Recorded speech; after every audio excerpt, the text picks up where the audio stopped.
கர்த்தருடைய நாம மகிமைப்படட்டும். நம்ம எடுத்துக்கொள்வோம்.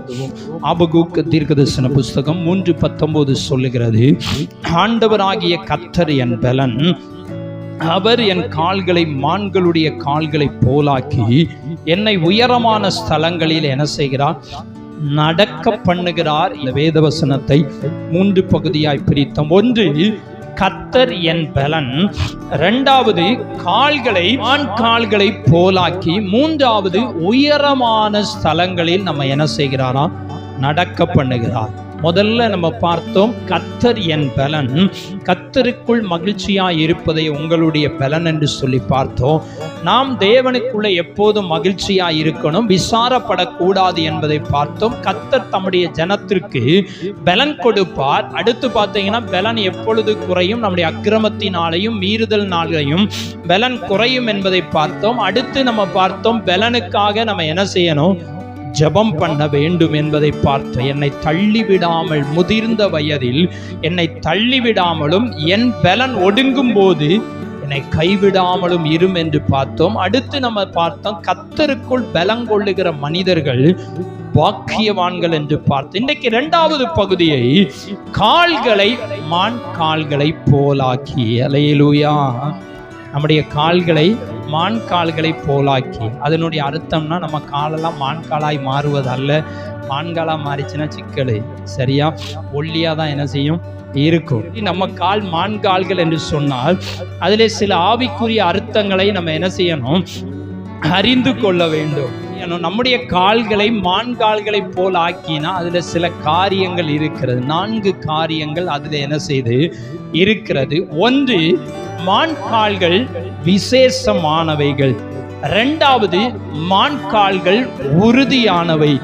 மூன்றாவது, இந்த மான் கால்கள் கண்மலையின் மேல் ஏறக்கூடியவை. நான்காவதாக, இந்த கால்கள் ஓடக்கூடியவை. அப்ப இந்த 4 காரியங்களும் இருக்கிறது. முடிந்தால் வேகமா என்ன செய்யலாம்? அந்த 4 காரியங்களை அறிந்து கொள்ளலாம். ஏன்னா வசனம் என்று சொன்னால் அது ஒன்று தொட்டு அப்படியே என்ன செஞ்சுக்கிட்டு இருக்கும்? போய்கிட்டே இருக்கும். இந்த வீட்டு வேலை பார்த்தீங்கன்னு சொன்னா ஒரு காரியத்தை நினைச்சு ஒன்றை செய்யணும் நம்ம என்ன செய்வோம்? நினைப்போம். ஆனா ஒன்று தொட்டு என்ன செஞ்சுக்கிட்டே இருக்கும்? போய்கிட்டே இருக்கும். அது முடிஞ்ச பாடே என்ன செய்யாது? இருக்காது. அதே போலதான் வேதவசனம் பார்த்தீங்கன்னா, அதே போலன்னு சொல்வதை விட அதைவிட பயங்கரமானது வேதவசனம். கடலின் ஆழங்களை விட அதிகமானது. இது என்ன செய்யும்? போய்கொண்டே இருக்கும். கடலின் அடியில போய் யாருமே இன்னைக்கும் என்ன செய்வதில்லை? பார்த்ததில்லை. சமுத்திரத்தின் அகலத்தையும் நீளத்தையும் யாராலும் இன்னைக்கு அளந்ததில்லை. வானத்தையும் யாராலும் என்ன செய்ததில்லை? அளந்ததில்லை. அதை விட வேதம் சொல்லுகிறது, வேதவசனம் ஒரு ஆழத்துக்கு நேரா என்ன செய்யக்கூடியது? போகக்கூடியது. இந்த வேதவசனம் எப்படிப்பட்டது என்று சொன்னால் நம்ம ஆராய்ந்து பார்க்க வேண்டும். கர்த்தர் தான் நம்முடைய பலன் என்பதை குறித்து நம்ம என்ன செய்தோம்? அறிந்து கொண்டோம். மான் கால்களை போல் ஆக்கி என்று சொன்னால் நம்முடைய கால்கள் எப்படி இருக்க வேண்டும்? ஒன்று, உறுதியான விசேஷமானதாய் காணப்பட வேண்டும். நீங்களும் நானும் விசேஷமானவர்கள். மான்கால்கள் விசேஷமானவை என்று தியானிப்பதற்கு முன்பதாக தேவ பிள்ளைகள் அறிந்து கொள்ள வேண்டும், நீங்களும் நானும் விசேஷமானவர்கள். மத்தேயு 6:26 சொல்லுகிறது, ஆகாயத்து பறவைகளை நீங்கள் கவனித்து பாருங்கள், அவைகள் விதைக்கிறதும் இல்லை, அறுக்கிறதும் இல்லை, களஞ்சியங்களில் சேர்த்து வைக்கிறதும் இல்லை, அவைகளையும் உங்கள் பரமபிதா பிழைப்பூட்டுகிறார். அவைகளை பார்க்கிலும் நீங்கள் என்ன செய்தவர்கள்? விசேஷித்தவர்கள். அல்லேலூயா. மான்களுடைய கால்கள் விசேஷமானது என்று சொல்லப்பட்டிருக்கிறது. ஆனால் வேதம் சொல்லுகிறது, அவைகளை பார்க்கிலும் நீங்கள் என்ன செய்தவர்கள்? விசேஷித்தவர்கள். நிறைய பேர் சொல்லுவாங்க, நான் ஒன்றுக்கும் உதவாதவன், நான் ஒன்றுக்குமே என்ன செய்ய மாட்டேன், ஆகவே மாட்டோம்னா ஆகவே என்ன செய்ய மாட்டோம். என்னைக்குமே நான் அடிக்கடி நினைக்கிற காரியம், நம்முடைய வாயிலிருந்து வருகிற வார்த்தை பாசிட்டிவ், அதாவது நல்ல வார்த்தையா என்ன செய்யணுமா? இருக்கணும். நெகட்டிவான வார்த்தை நம்ம வாயில, நெகட்டிவே நம்ம வாழ்க்கையில நடந்தாலும் சரி, நெகட்டிவான காரியத்தை குறித்து ஒரு நாளுமே நம்ம என்ன செய்யக்கூடாதான்? பேசக்கூடாது. நெகட்டிவானதுன்னா அது ஒன்றுமே செய்ய முடியாத வார்த்தைகள். வேதம் நமக்கு சொல்லுகிறது, நீங்களும் நானும் விசேஷமானவர்கள். மான் கால்கள் மாத்திரம் விசேஷித்த மாணவிகள் என்று சொல்லப்பட்டிருந்தாலும் அதை விட ஆகாயத்து பட்சிகளை விட காட்டு மிருகங்களை விட உலகத்தில் வாழுகிற எல்லா மீன்கள் பறவைகள் அல்லாவிட்டால் மிருக இனங்களை விட தேவ பிள்ளைகள் தான் விசேஷமானவர்கள். ஏனென்று சொன்னால் வேதம் சொல்லுகிறது, இந்த உலகத்தை ஆண்டவராகிய தேவன் சிருஷ்டிக்கும் போதே மனுஷனுக்கு தேவையான எல்லாத்தையும் உண்டாக்கி வைத்துட்டு தான் கடைசியில தான் மனுஷனை ஆண்டவர் என்ன செய்தாரு? சிருஷ்டித்தார். அப்ப நம்ம தான் விசேஷமானவர். நமக்கு என்னென்ன தேவையோ, எதெல்லாம் நமக்கு தேவை என்பதை அறிந்த தெய்வம் முதல்ல நமக்கு என்னெல்லாம் தேவை அதெல்லாம் உருவாக்கி வச்சுட்டு 6ஆம் நாளிலே மனுஷனை சிருஷ்டித்தார் என்று வேதம் சொல்லுகிறது. எல்லாவற்றையும் எப்படியெல்லாமோ சிருஷ்டித்தார். ஆனால் மனுஷனை மண்ணினாலே உருவாக்கி, வார்த்தையினால தான் முழு உலகத்தையும் எல்லாவற்றையும் சிருஷ்டித்தார். ஆனால் மனுஷனை மட்டும் மண்ணினாலே உருவாக்கி அவருடைய ஜீவ சுவாசத்தையே நமக்கு என்ன செய்தாரு? தந்தார். மிருகங்களுக்கு அவர் ஜீவ சுவாசத்தை என்ன செய்யல? கொடுக்கல. வேற எதுக்குமே கொடுக்கல. மனுஷனுக்கு மட்டும்தான் அவருடைய சுவாசத்தை கொடுத்தார். அடுத்து வேதம் சொல்லுகிறது, நமது சாயலாகவும் நமது ரூபத்தின்படியேயும் நம்ம என்ன செய்வோம்? உண்டாக்குவோம் என்று சொல்லி மனிதனை தேவன் என்ன செய்தார்? உண்டாக்கினார். அப்போ வேதம் கற்றுக் கொடுக்கிற காரியம், நம்ம தான் விசேஷமானவர்கள்.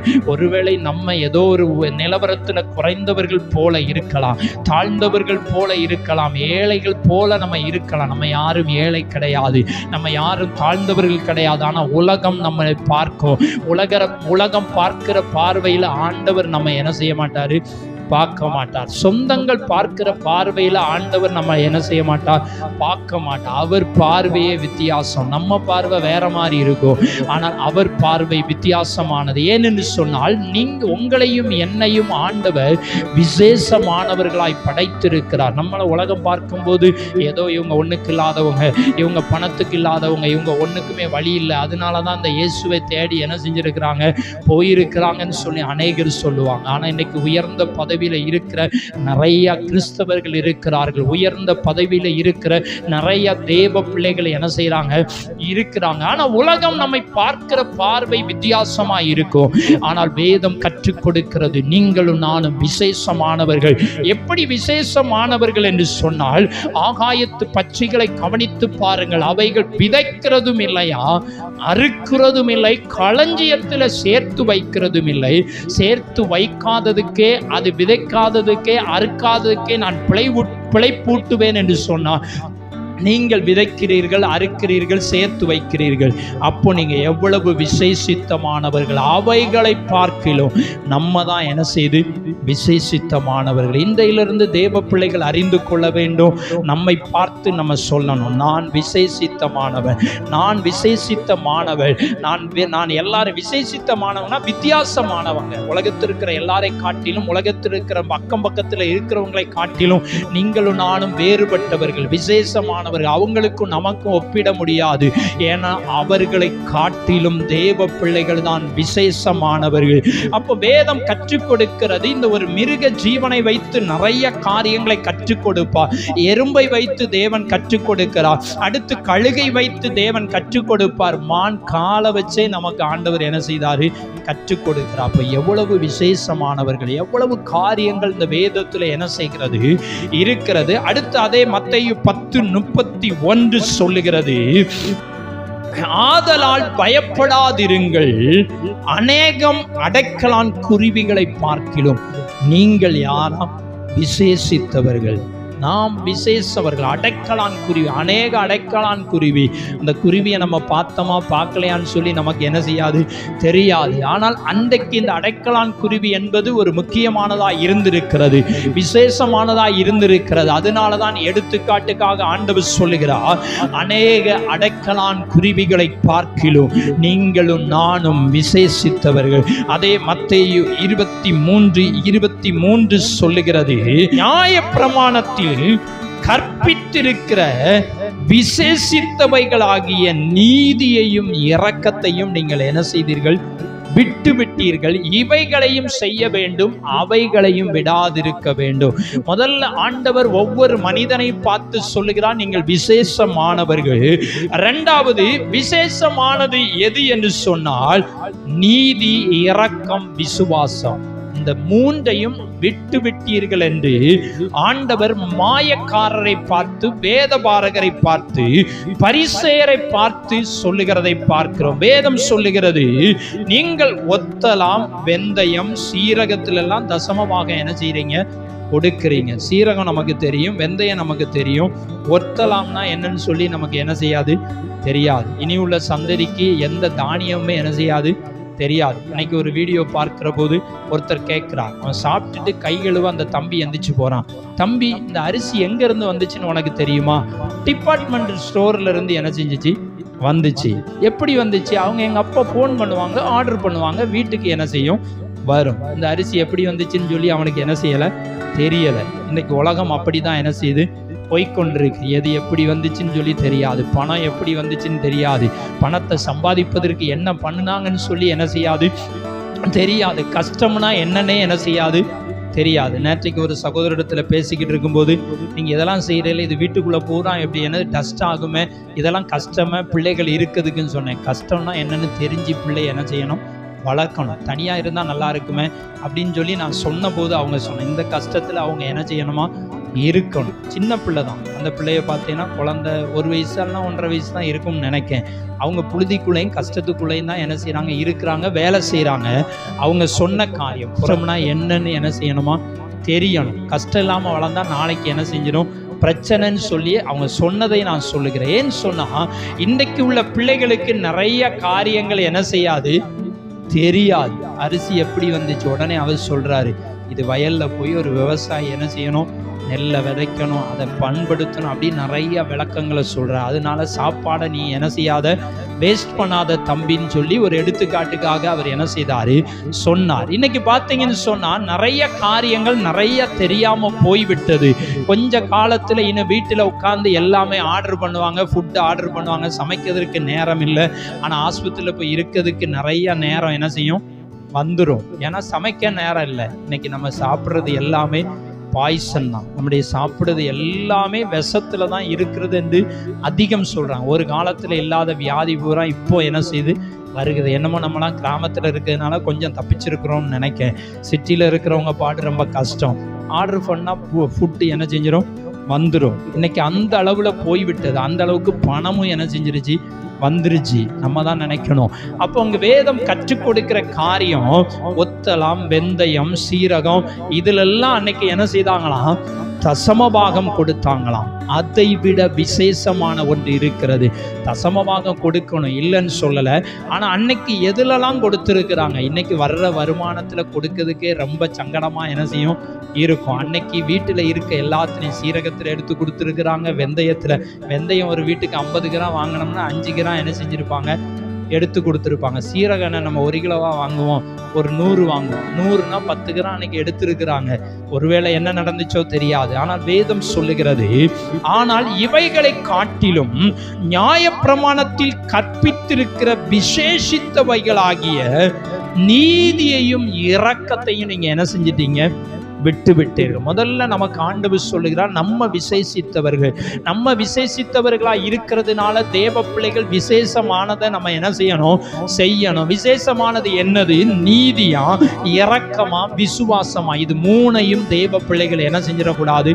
விட்டுறக்கூடாது. இன்னைக்கு விசுவாசமும் கிடையாது, இரக்கமும் கிடையாது, நீதியும் கிடையாது. இது யார்கிட்ட? தேவ பிள்ளைகள் என்று சொல்லுகிற ஒரு இடத்துல விசுவாசம்லாம் குறைஞ்சி போச்சு. எதுக்கு சர்ச்சைக்கு போறிய? ஏதோ என்ன செய்யறோம்? போறோம். ஆண்டவரை பார்த்தீங்களா? ஆண்டவரை யாரையுமே பார்க்கல. எதற்காக ஆலயத்துக்கு வருகிறோம் என்று கூட நிறைய பேருக்கு தெரியல. எதுக்கு இயேசுவை ஏற்றுக்கொண்டோம் கூட நிறைய பேத்துக்கு தெரியல. எப்படி ரட்சிக்கப்பட்டோம், ஏன் ரட்சிக்கப்பட்டோம் கூட நிறைய பேத்துக்கு தெரியாம இன்னைக்கு என்ன செய்யறாங்க?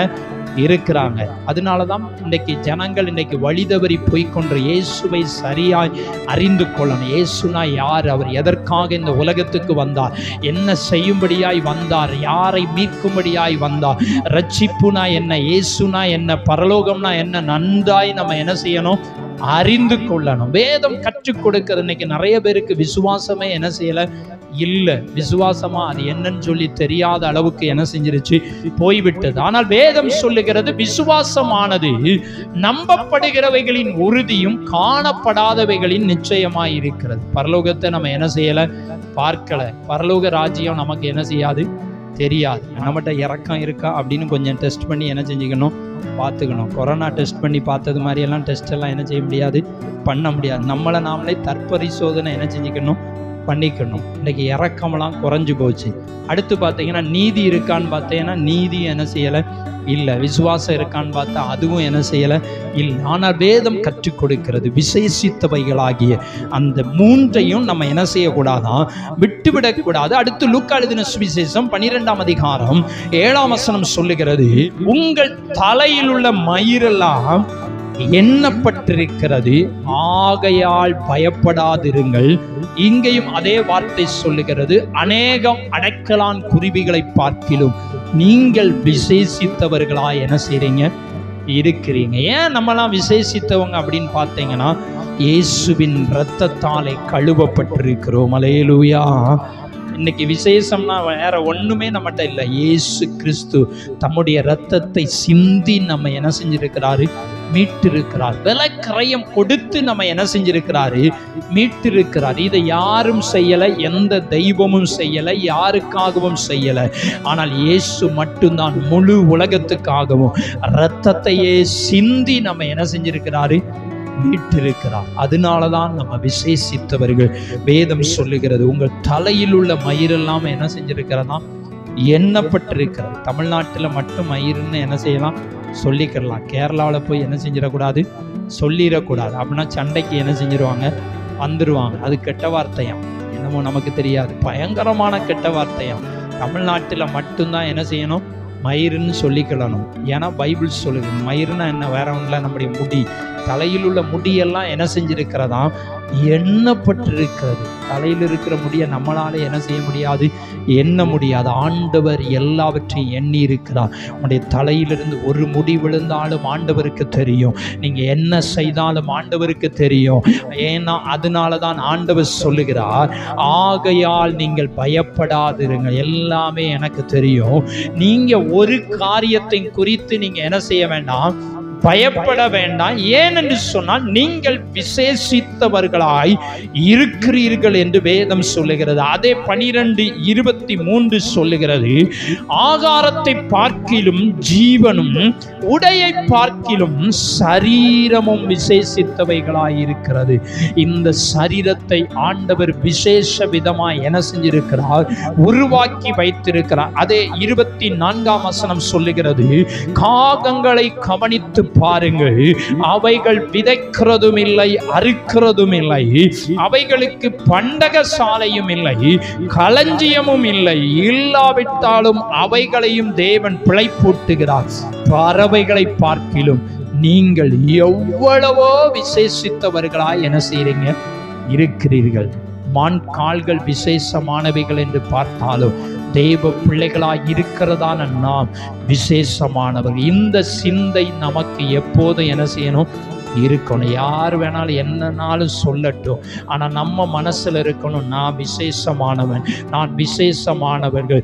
யார் நம்மளை கீழாக பேசட்டும், யார் நம்மளை ஏளனமாய் பேசட்டும், யார் நம்மை ஒதுக்கி பேசினாலும் சரி, வேதம் சொல்லுகிறது நம்ம விசேஷமானவர். ஒரு நாள் வரும், அன்றைக்கு அது இந்த உலகத்துக்கு என்ன செய்யும், விளங்கும். இப்போ நம்மளை பார்த்தா நமக்கு வித்தியாசமாக தான் அவங்களுக்கு என்ன செய்யும், தெரியும். ஆனால் ஒரு நாள் வரப்போகிறது, அன்றைக்கு தேவ பிள்ளைகளை ஆண்டவர் அழைத்து தம்மோடு வைக்க போகிறார். அன்னைக்கு தெரியும் இவங்க தான் விசேஷமானவர்கள் என்பதை அன்றைக்கு உலகம் அறிந்து கொள்ளும். அல்லேலூயா, அல்லேலூயா. அப்போ வேதம் நமக்கு கற்றுக் கொடுக்கிறது, எல்லாவற்றை பார்க்கிலும் விசேஷமானவர்கள் நாம் என்பதை மனதிலே வைத்துக் கொள்ளணும். இரண்டாவதாக, இந்த மான் கால்கள் உறுதியானவை. இது எப்படிப்பட்டதாம், உறுதியானது. நீங்க எத்தனை பேர் அந்த மானை ஓடுறதையோ அல்லனா அது எதிரிகள்கிட்ட தப்புகிறதையும் நீங்க பார்த்தீங்கன்னா, எவ்வளவு பெரிய மிருகமா இருந்தாலும் அதிலிருந்து எளிதில் என்ன செஞ்சிடும், தப்பிரும். அது தெரிஞ்சிருச்சுன்னா தப்பிரும். கவனமா இருந்தது. நம்ம ஏதோ மிருகம் வருகிறது, சிறுத்தையா இருக்கலாம், புலியா இருக்கலாம், சிங்கமா இருக்கலாம். ஆனா மான விரட்டுச்சுன்னா கொஞ்சம் பிடிப்பது ரொம்ப கஷ்டம். அது நேராவே என்ன செய்யாது, ஓடாது. வளைந்து வளைந்து வேகமா என்ன செய்யக்கூடியது, ஓடக்கூடியது. அதனுடைய கால்கள் உறுதியாய் இருக்கு. ஆண்டவர் அவ்வளவு உறுதியாய் அந்த மான் கால்களை படைத்திருக்கிறார். சரி, அப்ப வேதம் சொல்லுகிறது மான் கால்கள் உறுதியாய் இருக்கிறது. அதே போல தேவ பிள்ளைகள் உறுதியாய் இருக்கணும். ஒன்று விசேஷமானவர்கள், இரண்டாவது நம்ம உறுதியாய் நிற்கிற தேவ பிள்ளைகளாய் இருக்கணும். இன்னைக்கு இதுலதான், உறுதியில தான் எல்லாரும் என்ன செஞ்சிருந்தோம், வீழ்ந்து போயிருந்தோம். நாம் உறுதியான தேவ பிள்ளைகளாய் இருக்கணும். இன்னைக்கு உறுதி என்பது இன்னைக்கு என்ன செய்யல, இல்லை. உறுதியாய் ஒரு காரியத்தை நம்மளால செய்ய முடியல, ஒரு முடிவை என்ன செய்ய முடியல, உறுதியாய் எடுக்க முடியல. இந்த காரியத்துல உறுதியா முடிவெடுக்க முடியாதபடி இன்னைக்கு உறுதி இல்லாம நம்ம கால்கள் என்ன செய்து தள்ளாடி கொண்டிருக்கிறது. இந்த விஷயத்துல முடிவெடுக்க முடியல, அந்த விஷயத்துல முடிவெடுக்க முடியல. ஒரு காரியத்தை உறுதியாய் நம்மளால என்ன செய்ய முடியல, நிற்க முடியாதபடி தள்ளாடி கொண்டிருக்கிறோம். ஆனால் ஆண்டவர் சொல்லுகிறார், நாம் உறுதியானவர்களாய் இருக்கணும், உறுதியுள்ள தேவ பிள்ளைகளாய் இருக்கணும். வேதம் கற்றுக் கொடுக்கிறது, உம்மை உறுதியாய் பற்றி கொண்ட மனதை உடையவன் உம்மையே நம்பி இருக்கிறபடியால் அவனை பூரண சமாதானத்தோடு என்ன செய்வீரான், காத்துக்கொள்வீர். யாரெல்லாம் ஆண்டவரை உறுதியாய் பற்றி கொள்ளுகிற மனது இருக்கோ அவங்களுக்கு பூரண சமாதானம் என்ன செஞ்சிடும், வந்துடும். நான்லாம் சில விஷயத்துல இப்படித்தான் அப்படின்னு சொல்லி நான் நின்றுக்கிடுவேன். அதை தாண்டி போவதற்கு நான் விரும்பவே மாட்டேன். இந்த விஷயமா இப்படி தான், அது என்ன வந்தாலும் சரி, நான் என்ன செய்ய போதில்லை, கவலைப்படுகிறது இல்லை. ஏன்னா சில விஷயங்கள்ல நம்ம உறுதியாய் நிற்கணும். சில விஷயங்களை விட்டு கொடுக்க வேண்டியதுல விட்டு கொடுக்கலாம். ஒழுங்கு ஆராதனைக்கு வரணும்னு சொல்லுகிறதுல நான் உறுதியாக இன்னைக்கும் நான் என்ன செய்வேன், இருப்பேன். ஏன்னா அதை விட்டு மாறுறதெல்லாம் கிடையாது. நீங்கள் வந்தாலும் வாங்க, வரலனாலும் என்ன செய்யுங்க, இருங்க. சரியா வரணுங்கிறதுல நான் உறுதியாக தான் என்ன செய்வேன், இருப்பேன். இதே மாதிரி இது ஒரு எடுத்துக்காட்டுக்காக சொல்றேன். சில விஷயங்களில தேவ பிள்ளைகள் உறுதியா என்ன செய்யணும், இருக்கணும். உறுதி இல்லாம இருந்தேன்னா அங்கிட்டு இங்கிட்டு இல்லைன்னா சிக்கலாகி போயிடும். நிறைய விஷயங்களிலே உறுதியாய் இருக்கணும். வேதத்துல நீங்க பார்த்தீங்கன்னு சொன்னா உறுதியாய் நின்ற சிலரை குறித்து வேதம் சொல்லுகிறது. தானியேல், சாத்ராக், மேஷாக், ஆபேத்நேகோ இவங்க உறுதியா இருந்தாங்க. உறுதியா இருந்ததுக்கு முக்கியமான காரணம் என்னன்னா, தீர்மானம் பண்ணினார்கள். நம்மளும் தீர்மானம் என்ன செய்வோம், பண்ணுவோம். எப்போ, 1ஆம் தேதி பண்ணுவோம். இப்போ அதனாலதான் அதைப்படியெல்லாம் நம்ம செய்ய மாட்டேங்கோம் தான் உங்களையும் எழுப்பி விட்டு பாவம் செய்ய வைப்பானேன்னு சொல்லி தான் அதையும் நீங்கள் சொல்லுங்க, சொல்லாமல் இருங்கன்னு சொல்லி என்ன செஞ்சிட்டோம், விட்டுட்டோம். நிறைய விஷயங்கள்ல என்ன செஞ்சிருந்தோம், 1ஆம் தேதி சொன்னது தான் அடுத்த 1ஆம் தேதிக்குள்ளே அது என்ன செய்யாது, காணாம போயிருக்கும். எங்க போகும்னு என்ன செய்யாது, தெரியாது. அப்போ நம்ம நிலைமை அப்படிதான் இருக்கிறது. மனுஷனாய் இருக்கிற நம்ம உறுதியாய் நிற்க முடியாமல் போயிருந்தோம். சில விஷயத்துல உறுதியாய் முடிவெடுக்கணும்னு நினைச்சு விழுந்து போயிருந்தோம். அதனாலதான் தள்ளாடி கொண்டு பிரச்சனையில சிக்கல்ல மாட்டிக்கொண்டிருக்கிறோம். சில விஷயத்துல உறுதியான முடிவு எடுத்தோம்னு வச்சுக்கோங்களேன், நம்ம தைரியமா என்ன செய்யலாம், நிக்கலாம். இல்லைன்னா கொஞ்சம் கஷ்டப்பட்டு தான் என்ன செய்யணும், நிற்கணும். நான் தைரியமாய் முடிவெடுத்ததுனால தான் யார் சபைக்கு வந்தாலும் சரி, வராட்டனாலும் சரின்னு முடிவு எடுத்ததுனால தான் இன்றைக்கும் உறுதியாக என்ன செய்ய முடியுது, நிற்க முடிஞ்சது. இந்த ஆலயத்தை என்ன செய்ய முடிஞ்சது, கட்ட முடிஞ்சது. இல்லைன்னு வச்சுக்கோங்களேன், என்ன ஊழியம் அப்படின்னு நான் நினச்சிருந்தேன்னா இந்த ஆலயம் என்னைக்கோ குப்பரை என்ன செஞ்சுருக்கோம், விழுந்திருக்கும். ஏன்னா கம்பெல்லாம் அப்படி தான் என்ன செய்தது, இருந்தது. ஏன்னா நம்ம அறிந்து கொள்ள வேண்டும், தேவ பிள்ளைகள் ஒரு விஷயத்துல உறுதியா இருக்கணும். அதனாலதான் பேதுரு சொல்லுகிறார், உங்கள் அழைப்பையும் தெரிந்து கொள்ளுதலையும் உறுதியாக்கும்படி நீங்க ஜாக்கிரதையா இருங்கள். இவைகளை செய்தால் ஒரு காலம் நீங்க என்ன செய்ய மாட்டீங்களா, இடறி விழ மாட்டீர்கள். நம்முடைய அழைப்பு என்ன, நம்முடைய தெரிந்து கொள்ளுதல் என்ன. அரசாங்கத்தில் ஒருத்தர் வேலை செஞ்சாருன்னா அவருக்கு தெரியும், இந்த வேலை தான், இந்த போஸ்டிங் தான், இதைத்தான் அவர் என்ன செய்யணும், செய்யணும். அவர் இதற்காக தான் அழைக்கப்பட்டிருக்கிறார், தெரிந்தெடுத்திருக்கிறார். அதே போலதான் தேவ பிள்ளைகள் எதற்காக அழைக்கப்பட்டிருக்கிறோம், தேவன் நம்மை எதற்காக தெரிந்தெடுத்திருக்கிறார். தேவனை ஆராதிப்பதற்காக கர்த்தர் நம்மை தெரிந்தெடுத்திருக்கிறார். தேவனை ஆராதித்து அவரை உயர்த்துவதற்காக, அவருக்காய் வாழ்வதற்காய் கர்த்தர் நம்மை தெரிந்தெடுத்திருக்கிறார். அல்லேலூயா. அப்போ நம்ம இந்த கால்கள் உறுதியாய் இருக்கிறது போல தேவ பிள்ளைகள் எல்லா விஷயங்களிலும் உறுதியாய் வேதத்தின் அடிப்படையிலே நம்ம என்ன செய்யணும், இருக்கணும். உறுதி இல்லாம போச்சுன்னா ஒண்ணுமே என்ன செய்ய முடியாது, செய்ய முடியாது. தீர்மானம் பண்ணணும். தீர்மானம் எங்க பண்ணணும், இருதயத்துல என்ன செய்யணும், பண்ணணும். நிறைய பேர் தீர்மானம் பண்ணுறதே என்ன செய்யாது கிடையாது. அதான் சொல்லுவாங்க, கொஞ்சம் மனசை என்ன செஞ்சுக்கணும், கொஞ்சம் கல்லாக்கிக்கணும். கொஞ்சம் மனசை கல்லாக்குனாதான் சில விஷயத்தில் நம்ம சில காரியத்தை என்ன செய்ய முடியும், செய்ய முடியும். மனசை கல்லாக்கலன்னு வச்சுக்கோங்க. இப்போ நான் ஒரு எடுத்துக்காட்டு சொல்கிறேன். எனக்கு இவ்வளோ ரூபா செலவாகும் அப்படின்னு நினச்சி நான் உறுதியாக அதில் என்ன செய்யணும் இருக்கணும். ஐயோ இவ்வளோ ரூபா செலவாகுமா நான் நினச்சேன் அப்படின்னா ஒன்றுமே என்ன செய்ய முடியாது, செய்ய முடியாது. கொஞ்சம் கல்லாக்கி பரவாயில்ல, என்ன ஆனாலும் பரவாயில்ல, என்ன செலவழிந்தாலும் பரவாயில்ல, என்ன ஆனாலும் பரவாயில்லன்னு நம்ம உறுதியாக இருந்தோம்னு சொன்னால் உலகத்து காரியத்துக்கு இல்லை, ஆண்டவருடைய காரியத்தில் நம்ம என்ன செய்யணும், உறுதியாக இருக்கணும். தீர்மானம் பண்ணினார்கள். என்ன தீர்மானம் பண்ணினாங்க, நாங்கள் இதை என்ன செய்ய மாட்டோம், செய்ய மாட்டோம். என்ன தீர்மானம், ராஜா போஜனத்தினால தன்னை தீட்டுப்படுத்த மாட்டோம்னு சொல்லி அவங்க என்ன பண்ணாங்க, தீர்மானம் பண்ணாங்க. இன்றைக்கு நாம் என்ன தீர்மானம் பண்ணுறோம்? ஜெபம் பண்ணுறதுக்கு தீர்மானம் பண்ணி இருக்கிறோமா? வேதம் வாசிக்கிறதுக்கு தீர்மானம் பண்ணி இருக்கிறோமா? இந்த 40 நாளில் எத்தனை பேரோ வேதத்தை வாசித்து முடித்தவர்களாக நிறைய என்ன செய்கிறாங்க, இருக்கிறாங்க. இன்னும் ஒரு முறை கூட வேதாகமத்தை வாசிக்காதவர்கள் கிறிஸ்தவர்களாக என்ன செய்யணும், இருக்கிறோம். ஒரு முறை கூட முழு வேதாகமத்தை வாசித்திருப்போம். ஆனால் அங்கே கொஞ்சம் இங்கே கொஞ்சம் தான் என்ன செஞ்சுருப்போம், வாசித்திருப்போம். இன்னைக்கு கொண்டு பைபிளை வைக்கிறது தான் அடுத்து என்னைக்கு தூக்குவோம் அப்படின்னு உங்களுக்கு தான் என்ன செய்யும் தெரியும். அப்படியெல்லாம் இருக்காதீங்க. கொஞ்சம் உறுதியாக என்ன செய்யுங்க, இருங்க. கொஞ்சம் காலையிலையோ சாயந்தரமோ ஒரு அதிகாரத்தையாவது என்ன செய்யுங்க, திறந்து பாருங்க. பணம் இருக்கா இல்லையான்னு பீரோவில் நகையெல்லாம் திறந்து என்ன செய்வோம், பார்ப்போம். எண்ணி பார்ப்போம். இருக்கு, பத்திரமா இருக்கு. எங்கே போச்சு ஒரு 500 ரூபா பச்சை கலர் தாளை என்ன செய்யலை, காணலையே அப்படின்னு சொல்லி சில நேரத்தில் என்ன செய்வோம், தேடி எண்ணி எனக்கெல்லாம் மறந்து போயிடும். வீட்டம்மா சொல்லுவாப்பில், உங்களுக்கு கொடுத்தது வாங்கினதே ஞாபகமே என்ன செய்யாது, எதுக்கு நம்ம ஞாபகத்தில் வைப்பான, நம்ம தான் செலவு பண்ணியிருப்போம். நிறைய விஷயங்கள்ல என்ன செய்கிறோம், உறுதியாக இருப்போம். நகையெல்லாம் இருக்கா, கரெக்டாக இருக்கா அப்படின்னு சொல்லி என்ன செய்வோம், பார்ப்போம். தேவ பிள்ளைகள் எதெந்த விஷயத்துக்கெல்லாம் தீர்மானம் பண்ணுறோம், உறுதியாக இருக்கிறோம். ஆனால் ஆண்டவருடைய காரியங்கள் இன்னைக்கு நம்மளால் என்ன செய்ய முடியலை, உறுதியாய் நிற்க முடியலை. நம்மை ஆண்டவர், அடுத்த பகுதி தான், ஆண்டவர் நம்மை உயர்ந்த ஸ்தானங்களில் ஏறி வர பண்ணுகிறவர். மேன்மைப்படுத்தணும்னா கர்த்தரை பலனாகி நாம் கொண்டிருக்கணும். 2வதாக மான் கால்களைப் போல விசேஷமானவர்களாய் தேவன் நம்மை படைத்திருக்கிறார்.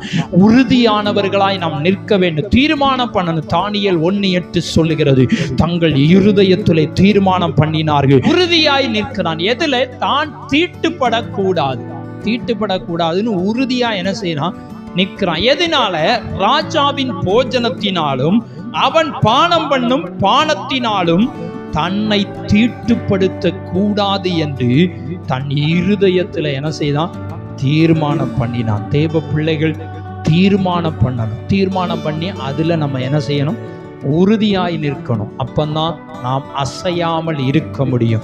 வேதம் சொல்லுகிறது, சீயோன் பர்வதத்தை போல அசையாமல் உறுதியாய் நிற்கணும்னா நாம் ஒரு தீர்மானம் பண்ணுகிற தேவ பிள்ளைகளாய் காணப்படணும். தீர்மானத்துக்கு நேரம் என்ன செஞ்சிடணும், வந்துடணும். ஒவ்வொரு வாரமும் நம்ம பிரசங்கம் கேட்குறோம், இல்லைன்னா அனுதினமும் நம்முடைய மொபைலில் பார்க்குறோம், செய்திகளை கேட்குறோம், எல்லாமே செய்கிறோம். ஆனால் நம்முடைய வாழ்க்கையில் இன்னும் நிறைய விஷயங்களில் தீர்மானம் என்ன செய்யலை, பண்ணலை. தீர்மானம் பண்ணிட்டு அதிலிருந்து வெளியே என்ன செஞ்சிருந்தோம், வந்துடுது. உறுதியாய் நிற்க முடியலை. நிறைய சொன்னால் என்ன செய்யலாம், சொல்லிக்கிட்டே போகலாம். நிறைய விஷயங்களில் நிறைய பேர் பார்த்தீங்கன்னா, இது ஒரு நல்ல ஒரு எடுத்துக்காட்டாக இருக்கும். நகையை என்ன செய்வாங்க, நகை விஷயத்தில் பார்த்தீங்கன்னா முதல்ல பார்த்தீங்கன்னா ஆர்வ கோளாறுல எல்லாத்தையும் கலத்தி என்ன செஞ்சிருவாங்க, தூர போட்டுருவாங்க. என்ன கோளாறுல, ஆர்வ கோளாறுல. திரும்ப பார்த்தீங்கன்னா என்ன நடக்கும்னு பார்த்தீங்கன்னா, அதில் உறுதியாக என்ன செய்ய மாட்டாங்க, நிற்க மாட்டாங்க. அதில் உறுதியாகவே நிற்க மாட்டாங்க. உங்களை ஆண்டவர் கலத்த சொன்னார்னா ஓகே கலத்துங்க. அடுத்து பார்த்தீங்கன்னு சொன்னால் போட சொன்னால் போடுங்க. கலத்த சொன்னவர் போடலாம் என்ன செய்ய மாட்டார், சொல்ல மாட்டார். இப்போ அது நமக்கு பிரச்சனை இல்லை. நிறைய விஷயங்களில் பாருங்கள், நம்ம உறுதியாய் நிற்க முடியலை. என்ன காரணம் அப்படின்னு பார்த்தா, நம்ம தான் என்ன செய்யணும், தீர்மானம் சரியாக என்ன செய்யலை, எடுக்கலை. நிறைய விஷயங்களில நம்மளால் உறுதியா என்ன செய்ய முடியலை, நிற்க முடியலை. உறுதியாய் நிற்கலைன்னா சிக்கல் என்ன செஞ்சிடும், வந்துடும். கடல்ல அந்த கப்பல் போய்கொண்டிருக்கிறது. அந்த கப்பலை என்ன பண்ணுவாங்கன்னு சொன்னா, ஒரு இடத்துல நிப்பாட்டுவதற்கு நங்கூரத்தை பாய்ச்சுவார்கள். நங்கூரம் பாய்ச்சப்பட்டால் மட்டும்தான் அந்த கப்பல் அப்படியே நிற்கும். இல்லைன்னா அந்த கப்பல் அடிக்கிற சின்ன அலையிலையும் நகண்டு நகண்டு நகண்டு கடலுக்குள்ள போயிடும். அல்லனா அந்த போட்டு கடலுக்குள்ள என்ன செஞ்சிடும், போயிடும். அதே மாதிரி தான் தெய்வ பிள்ளைகள், சின்ன சின்ன விஷயங்களிலே நீங்க உறுதியாய் இல்லாமல் இருப்பதினால, சின்ன சின்ன விஷயங்களிலே நீங்க தீர்மானம் பண்ணாததினால, இன்றைக்கு கடல்ல கப்பல் அல்லாவிட்டால் போட்டு ஆடிக்கொண்டிருக்கிறது போல, அது கொஞ்சம் கொஞ்சமாய் நகண்டு அழிவுக்கு நேராய் போய்கொண்டிருக்கிறது போல சில சூழ்நிலைகள் நம்முடைய வாழ்க்கையில் அப்படி என்ன செஞ்சிடும், வந்துடும். கவனமாய் இருக்கணும். இந்த மான்களுடைய கால்கள் உறுதியானது. தீர்மானம் பண்ணணும். தீர்மானம் நமக்கு மிக அவசியமாக இருக்கிறது. அன்னைக்கு முடிவெட்டதுக்கு கடைக்கு போய்கிட்டு இருக்கும்போது, நாங்கள் பேசிக்கொண்டிருக்கும் போது, நான் ஒரு தீர்மானம் பண்ணினேன் அப்படின்னு சொல்லி அவர்கிட்ட சொல்லிக்கிட்டு இருந்தேன். முடி சம்மந்தப்பட்டது. நான் டையே அடிக்க மாட்டேன்னு சொல்லி என்ன செஞ்சேன், தீர்மானம் பண்ணினேன். அடுத்து அவர் சொன்னார், ஆமாம் உங்கள் ஃப்ரெண்டு, நம்ம ஃப்ரெண்டு ஒரு பாஸ்டர், அவரும் அப்படி தான் என்ன செய்தார் சொன்னார். முடி வேணால் வெள்ளையான ஆகிட்டு போட்டேன், டையை என்ன செய்யக்கூடாது, அடிக்கக்கூடாதுன்னு நான் என்ன செஞ்சேன், தீர்மானம் பண்ணேன். இதில் உறுதியாக என்ன செய்யணும், இன்றைக்கி சொல்லியாச்சுலாம். அப்போ நீங்கள் ஒரு நாள் நான் டை அடித்தா நீங்கள் என்கிட்ட என்ன செய்வீங்க, கேள்வி கேட்பீங்க. அதனால ஒரு நாள் நான் என்ன செய்ய முடியாது, மாற முடியாது. இது ஒரு எடுத்துக்காட்டுக்காக நம்ம என்ன செய்யணும், அறிந்து கொள்ள வேண்டும். வேதம் நமக்கு கற்றுக் கொடுக்கிறது. சில விஷயங்கள்ல நம்ம தீர்மானம் என்ன செய்யணும், எடுக்கணும். கடன் வாங்கக்கூடாதுன்னு தீர்மானம் எடுத்தீங்கன்னா கடன் என்ன செஞ்சிடாதீங்க, வாங்கிடாதீங்க. வாங்கினேன்னா சிக்கல்ல என்ன செஞ்சிடும், வந்துடும். இன்னைக்கு நிறைய பேர் மாட்டிட்டாங்க. இப்போ துட்டு நகையெல்லாம் அடவு வச்சவங்க பூரா துட்டு லட்சக்கணக்கில் மொத்தமாக ரெடி பண்ணி தான் ஒரு வருஷம் முடிஞ்ச உடனே என்ன செய்யணும், திருப்பணும். வட்டி என்ன செய்யக்கூடாதான், கட்டக்கூடாது. ஒவ்வொரு பேங்கை பொறுத்து. ஆனால் ஆர்பிஐ சொல்லியிருக்கு, வட்டியை மட்டும் கட்டி புதுப்பிக்க கூடாது. மொத்தமாக பணத்தை ரெடி பண்ணி கட்டி திருப்பி மறுநாள் என்ன செஞ்சுக்கிடணும், வச்சு தான் கடனை அடைக்கணும். ஏன்னா இன்னைக்கு பார்த்தீங்கன்னு சொன்னால் நிறைய விஷயங்களில் நம்ம உறுதியை தவறி கொண்டிருக்கிறோம். உறுதி இல்லாத தேவ பிள்ளைகளாக இருக்கிறோம். அதற்கு காரணம் நம்ம தீர்மானம் எடுக்க வேண்டும். தீர்மானம் எடுக்கிறோம், ஆனால் அதில் உறுதியாய் நம்ம என்ன செய்ய மாட்டேங்கிறோம், நிற்க மாட்டேங்கிறோம். அங்கே தானியேல் சொல்லுகிறார், அவன் தன் இருதயத்திலே தீர்மானம் பண்ணி அந்த தீர்மானத்தை விட்டு விலகாமல் இருந்தான். ராஜ போஜனத்தினால் தன்னை தீட்டுப்படுத்த கூடாது என்கிற தீர்மானம் இருந்தது. இன்னைக்கு எத்தனை பேருக்கு தீர்மானம் இருக்கிறது? தீர்மானத்தோடு தான் நம்ம கடந்து சொல்லணும். எந்தெந்த விஷயத்துல நமக்கு உறுதி தேவையோ, தீர்மானம் தேவையோ, இதெல்லாம் நான் செய்ய மாட்டேன் ஆண்டவரே, இதுலலாம் எனக்கு ஒரு உறுதியை தாங்க, பலனை தாங்கன்னு சொல்லி நீங்க ஜெபிக்கும் போது கர்த்தர் நிச்சயமாய் அற்புதம் செய்வார். இன்னைக்கு எல்லாத்துக்கும் மிக முக்கியமாய் உறுதியான தீர்மானம் எடுக்கிறது என்னன்னா, சரியா என்ன செய்யணும், ஆலயத்துக்கு வரணுங்கிற ஒரு தீர்மானம் என்ன செய்யணும், எடுத்தே தான் ஆகணும். வேற வழியே என்ன செய்யாது, கிடையாது. இல்லைன்னா உங்க காலு உறுதியா என்ன செய்யாது, இருக்கா. தேவ பிள்ளைகள் நம்ம ஒரு உறுதியா இருப்போம். ஒரு தீர்மானம் என்ன செய்வோம், எடுப்போம். இது ஏன் சொல்றோம்னா, தேவன் நம்ம என்ன செய்யணும், ஆசீர்வதிக்கணும். உயரமான ஸ்தலங்களிலே கொண்டு போய் நிறுத்தணும். கொஞ்சத்தில் உண்மையுள்ளவனை கர்த்தர் அநேகத்தின் மேல் அதிகாரியா என்ன செய்வாரு, வைப்பார். நான் ஆரம்ப காலத்தில் ஊழியம் செய்த போது என் நிலைமையை பார்த்தீங்கன்னா, நான் பிரசங்கம் பண்ணது யாருக்குன்னு பார்த்தீங்கன்னா, எங்கள் அம்மாவுக்கும் ஒரு பையனுக்கும் தான் என்ன செய்தேன், பிரசங்கம் பண்ணேன். நானே தான் அந்த இடத்துல என்ன செய்வேன், கிட்டத்தட்ட ஒரு 3-4 வருஷம் கஷ்டப்பட்டு உறுதியாக தான் இருந்தேன். சாப்பாடு பொங்கி வச்சாலும் நாய் என்ன செஞ்சிடும், சாப்பிட்டு போயிடும். ஆனால் அதில் உறுதியாக நின்று இந்த ஆரம்ப காலம் கஷ்டம், தேவைகளுக்கு ரொம்ப கஷ்டம். அன்னைக்கு தேவன் என்னை பலப்படுத்தினார், உறுதியாக்கினார். அதனால தான் எத்தனை வருஷமும் கர்த்தர் நடத்தி கொண்டு வருகிறார். அல்லேலூயா. அன்னைக்கு நான் அதில் சோர்ந்து போய் உறுதியை விட்டு விலகி இருந்தேன்னு சொன்னான், இன்னைக்கு என் நிலைமை எங்கே இருக்கும், நான் எப்படி இருப்பேன்னு எனக்கே என்ன செய்யாது, தெரியாது. ஆனால் நம்முடைய சில சூழ்நிலையில, கஷ்டத்தின் மத்தியிலையும், பிரச்சனையின் நடுவிலையும், தேவைகளின் நடுவிலையும் நம்ம உறுதியாய் என்ன செய்யணும், இருக்கணும். அதற்கு தேவ பிள்ளைகள் தீர்மானம் பண்ணணும். வேற ஒன்றும் செய்ய வேண்டாம். தீர்மானம் பண்ணிட்டு தீர்மானத்தை விட்டு என்ன செஞ்சிடக்கூடாது, விலகிடக்கூடாது. இந்த தானியேல் ராஜா போஜனத்தினால் தீட்டுப்பட மாட்டேன்னு தீர்மானம் பண்ணிட்டு திரும்ப தீட்டுப்பட்டால் இந்த அளவுக்கு தானியேல் உயர்த்தப்பட்டிருக்க முடியாது. தேவன் அவரை மேன்மைப்படுத்தி இருக்க முடியாது. தானியேல் 6ஆம் அதிகாரம் 7ஆம் வசனம் சொல்லுகிறது, எவனாகிலும் 30 நாள் வரையிலும் ராஜாவாகிய உம்மை தவிர எந்த தேவனை ஆனாலும் மனுஷனை ஆனால் நோக்கி யாதொரு காரியத்தை குறித்து விண்ணப்பம் பண்ணினால் அவன் எங்க போடணுமா? சிங்கங்களின் கெபியிலே போடப்பட வேண்டும் என்று சொல்லி உறுதியான தாக்கீது என்ன செய்தது? பிறப்பிக்கப்பட்டது. உறுதியாய் சொல்லிட்டாங்க. யாராவது ராஜாவை தவிர வேற யாரை வணங்கினாலும் இவங்களை என்ன செஞ்சிடணுமா? உள்ள தூக்கி போட்டுறணும், சிங்க கெபியில தூக்கி போடணும். இன்னைக்கு அப்படி ஒரு சட்டம் வந்ததுன்னா எத்தனை பேர் இருப்போன்னு தெரியலை. இன்னைக்கு ஒரு சட்டம் வரும், கொஞ்ச நாள்ல வரதான் போகுது. ஆமே, ஆண்டவரை தேடுறவங்கலாம் என்ன செய்ய போறாங்க? உள்ள தூக்கி போட போறாங்கன்னு ஒரு சட்டம் வந்து நிறைய தேசத்துல வந்துருச்சு. நம்முடைய இந்தியாவிலே நிறைய மாநிலங்கள்ல வந்துருச்சு மதம் மாற்ற தடை சட்டம். நம்ம யாரையும் போய் மதம் மாற்றுறது அவசியம் இல்லை, நமக்கு தேவையும் இல்லை. சுவிசேஷத்தை கூட சொல்லக்கூடாது என்கிற நிலைமை இன்றைக்கு நம்முடைய தமிழ்நாட்டில் என்ன செஞ்சிருக்கு? வந்திருக்கிறது. அன்றைக்கு ஒரு கையெழுத்து போடப்பட்டது. என்ன கையெழுத்துன்னு சொன்னா, ராஜாவை தான் என்ன செய்யணும்? ஆராதிக்கணும். அதை தவிர வேற யாரையோ எதையோ ஆராதித்தா அவங்க சிங்கக்கவியில என்ன செய்யணும்? தூக்கி போடணும். அங்க ஒரு சட்டம் வந்தது. ஆனா அந்த சட்டத்துல இந்த தானியேல் என்ன பண்ணாரு? உறுதியா இருந்தான். சிங்கக்கவிக்கே போனாலும் பரவாயில்லை, சிங்கக்கவியில என்ன தூக்கி போட்டாலும் பரவாயில்லை, ஆனா நான் தேவனை தான் என்ன செய்வேன்? ஆராதிப்பேன். இன்னைக்கு நம்மளால அப்படி சொல்ல முடிகிறதா? நம்ம நிறைய விஷயங்களை நம்மளால என்ன செய்ய முடியலை? சொல்ல முடியாது. சின்ன காரியத்துக்கு கூட நம்ம ஆண்டவரை விட்டுட்டு என்ன செஞ்சிருந்தோம்? போயிருந்தோம். கொஞ்சம் யோசித்து பாருங்க. இன்னைக்கு உறுதியான தெய்வ பிள்ளைகளா இருக்கணும். அற்ப காரியத்திற்காக ஆண்டவரை விட்டுட்டு போயிருந்தாங்க எத்தனையோ பேர். நிறைய சொல்லிக்கொண்டே போகலாம். ஆனா தெய்வ பிள்ளைகள் கவனமாய் ஜாக்கிரதையாய் வாழன்னு கர்த்தர் விரும்புகிறார். இன்னைக்கு உறுதியாய் இருக்கிறோமா? யோசித்து பாருங்க. சாத்ராக், மேஷாக், ஆபேத்நேகோ உறுதியாய் இருந்தார். என்ன உறுதியாய் இருந்தார்? நீர் உண்டாக்கின சிலையை நான் என்ன செய்ய மாட்டேன்? வணங்க மாட்டேன். அல்லேலூயா. இன்னைக்கு நம்ம எப்படி இருக்கிறோம்? யோசித்து பாருங்க. நம்ம வணங்கலை, ஆனா கொடுத்துக்கிட்டு இருக்கோம். சரியா? நம்ம வணங்கலை, ஆனா அங்க என்ன செஞ்சுக்கிட்டு இருக்கோம்?